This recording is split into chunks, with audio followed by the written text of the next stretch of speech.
শুধুমাত্র চট্টগ্রাম ট্যাগ দিয়ে রে আরারে চট্টগ্রাম ট্যাগ দিয়ে আর নির্দিষ্ট কোনো কারণ দেখাই রে আমাদের আর 17 মধ্যে এখন 10 নম্বর পদ আছে শুধুমাত্র ম্যানেজমেন্ট চাইলে যে কোনো টাইম আরারে চাকরি শুরু করতে পারবো এই স্বৈরাচারী এই ট্যাগে দিয়ে রে চট্টগ্রাম ট্যাগ দিয়ে আরারে চাকরি যুদ্ধ করছি আচ্ছা এখন যেভাবে বাংলাদেশ স্বাধীন হয়ে নতুন করে স্বৈরাচার মুক্ত হয়ে যেভাবে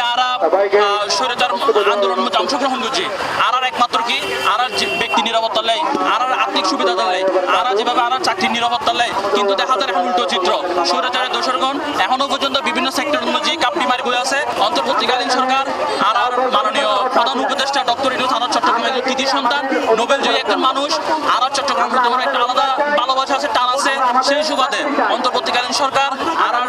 স্যার ডক্টর মাননীয় ডক্টর ইউনূসের কাছে আর আকুল আবেদন থাকিব অনতিবিলম্বে আর প্রতি সদয় এবং আর যে রায় সোশ্যাল ইসলামিক কর্তৃপক্ষ যে রায় দিয়ে যে অবৈধ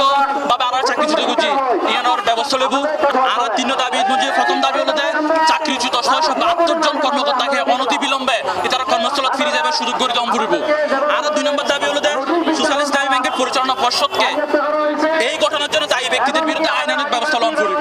এবং আর 3 নম্বর দাবি হলো যে ভবিষ্যতে এই ধরনের অন্যায় পুনরাবৃত্তি যাতে নয় ফান সেক্ষেত্রে বাংলাদেশ ব্যাংকের স্বচ্ছতা এবং জবাবদিহিতামূলক পরিচালনা পর্ষদ গঠন করিব